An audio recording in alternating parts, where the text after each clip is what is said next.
താങ്കൾ ഇതിനെക്കുറിച്ച് ആഴത്തിൽ പഠിക്കാനുള്ള കാരണം എന്താ? എൻ്റെ പല കൂട്ടുകാരും ഇതിനെ വിട്ടുപോയിട്ടുണ്ടോ?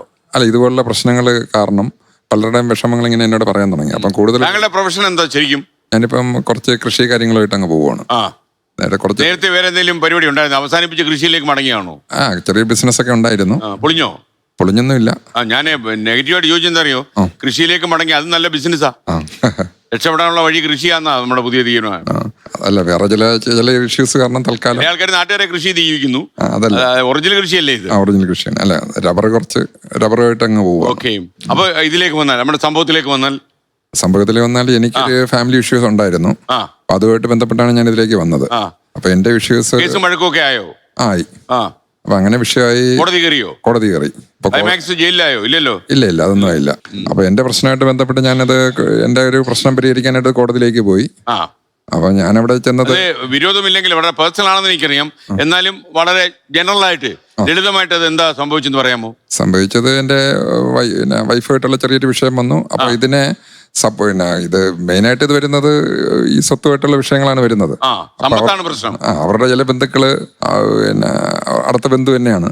അപ്പൊ ഇതുമായിട്ട് ബന്ധപ്പെട്ട് കാരണം ഒരു പ്രശ്നം ഉണ്ടാകുമ്പോൾ അനാവശ്യമായിട്ട് ഈ കുടുംബ പ്രശ്നങ്ങളിൽ സപ്പോർട്ട് ചെയ്യുന്നത് എന്തെങ്കിലും നമ്മൾ വിചാരിക്കുന്നതല്ല. നമുക്കറിയില്ല എന്താണ് കുടുംബ പ്രശ്നമെന്ന്. അപ്പൊ ഈ പ്രശ്നം ഉണ്ടാകുന്ന സമയത്ത് ഇത് വെളിയിൽ നിന്ന് പലരും പല രീതിയിലും ഇത് സപ്പോർട്ട് ചെയ്യുന്നത് അവരുടെ വ്യക്തിപരമായ നേട്ടം കൊണ്ടാണ്. അപ്പൊ അത് തന്നെയാണ് അതിന്റെ വ്യക്തമായ ലക്ഷ്യം, അത് തന്നെയാണ്. താങ്കളൊരു കൊച്ചു കോടീശ്വരനായിട്ട് അവർക്ക് തോന്നിയോ? അല്ല, അങ്ങനെയല്ല. ഇതെന്ന് പറയുന്നത് എന്ന് പറയുന്നത് വൈഫിന്റെ ഷെയറും കാര്യങ്ങളും കാണുമല്ലോ. അപ്പൊ അതിനോട് താല്പര്യമുള്ള ആൾക്കാർ കാണുമല്ലോ. അപ്പൊ അതുമായിട്ട് ബന്ധപ്പെട്ട് വന്നതാണ്. അപ്പൊ അതുമായിട്ട് ബന്ധപ്പെട്ട് ക്ലൈമാക്സ് അവസാനം കോടതിയിൽ പോയിട്ട് എന്റെ ഒരു പ്രശ്നം പരിഹരിക്കാനായിട്ട് കോടതിയിൽ പോയി. പക്ഷെ കോടതിയിൽ ചെന്നിട്ട് നോക്കി അവിടെ സംഭവിച്ചത് എന്താണ്, ഒന്നിൽ ബന്ധം ഒഴിയുക അല്ലെങ്കിൽ പിൻവലിച്ച് വീണ്ടും പ്രശ്നം ഉണ്ടാകുമ്പോൾ ഇങ്ങനെ വരുക എന്നുള്ള രീതി എന്ന് പറഞ്ഞാല് ഒരു രീതിയാണ് എനിക്ക് അവിടെ അനുഭവപ്പെട്ടത്. പക്ഷെ ഞാനവിടെ പോയത് നമ്മുടെ ഫാമിലി കോർട്ട് ആക്ട് പ്രകാരം ഈ സോഫിക് തോമസ് മുസ്താഖ് സാറിന്റെ ഒരു ജഡ്ജ്മെന്റ് തന്നെ ഉണ്ട്. ഫാമിലി കോർട്ട് ആക്ട് പ്രകാരം എങ്ങനെയാണ് ഇവിടെ പ്രശ്നം പരിഹരിക്കേണ്ടത്, സൈക്കോളജിക്കൽ, സൈക്കാട്രി, ഇതെല്ലാം കഴിഞ്ഞിട്ട് വേണം. അപ്പൊ ഇതെല്ലാം ഒരു കുടുംബ പ്രശ്നങ്ങൾ പരിഹരിക്കാനുള്ള ഒരു വേദിയാണ് ഈ കുടുംബ കോടതി. അപ്പൊ കുടുംബ കോടതി നമ്മളൊരു കേസ് ഫയൽ ചെയ്യുമ്പോൾ സാധാരണ ഇതിലിത് ഒരു 3-4 വർഷമായിട്ട് ഇഴപ്പിക്കുന്നതെന്ന് പറയുന്ന കുടുംബ കോടതി ഒരിക്കലും ഈ ഡിവൈഴ്സിനെ പ്രോത്സാഹിപ്പിക്കുന്ന ഒരു സംഗതിയല്ല.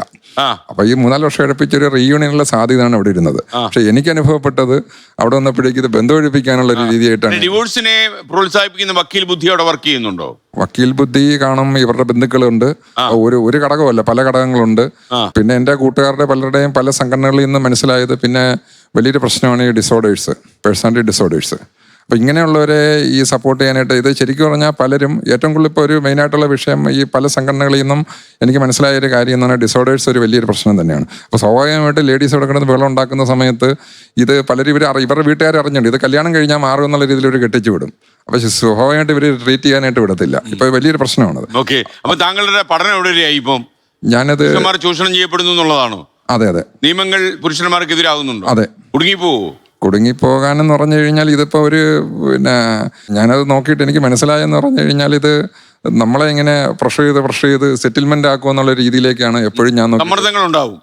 അങ്ങനെ ഒരു സമ്മർദ്ദമാണ് എനിക്ക് എപ്പോഴും കോടതിയിൽ നിന്നുണ്ടായത്. അത് എങ്ങനെയായി പഠിക്കുന്നത് താങ്കൾ? ഈ അനുഭവ കേസുകൾ വെച്ച് പഠിക്കുകയാണോ അതോ? അല്ല, ഇതുമായിട്ട് ബന്ധപ്പെട്ട പല സംഘടനകളുണ്ട്, മെൻസ് റൈറ്റിന്റെ സംഘടനകളുണ്ട്. അപ്പൊ ഈ സംഘടനകളിലുള്ള ആൾക്കാരുമായിട്ടൊക്കെ ഞാൻ ഇങ്ങനെ കണക്ഷൻ ഉണ്ട്. അപ്പൊ അവരെല്ലാം വിളിക്കുമ്പോൾ അതിനുള്ള ആൾക്കാരുമായിട്ട് എല്ലാം മനസ്സിലായതാണിത്. അപ്പൊ ഒരുപാട് പേരുടെ അനുഭവങ്ങൾ കേട്ടപ്പോഴേ ഇങ്ങനെയുള്ള ഈ പുരുഷന്മാർ പ്രചരിപ്പിക്കുന്ന സംഭവമാണോ അതോ ഈ പുരുഷന്മാർ ചൂഷണം ചെയ്യപ്പെടുന്ന ഒരുപാട് കേസുകളുണ്ടോ? പുരുഷന്മാർ ചൂഷണം ചെയ്യുന്നു. കാരണം ഇവർക്ക് പലർക്കും സ്വന്തം കുടുംബം സംരക്ഷിക്കണമെന്നും സ്വന്തം കുട്ടികളുടെ ഭാവി നോക്കണമെന്നും പലർക്കും ആഗ്രഹമുണ്ട്. പക്ഷേ ഇത് പറ്റുന്നില്ല. നമ്മുടെ ഒരു ഫാമിലി കോടതി ആക്ട് പ്രകാരം ഇതിങ്ങനെ ഒരു നിയമം ഉണ്ടായിട്ട് പോലും പലരും ഇവിടെ കിടന്ന് കഷ്ടപ്പെടുവാണ്. പറ്റുന്നില്ല.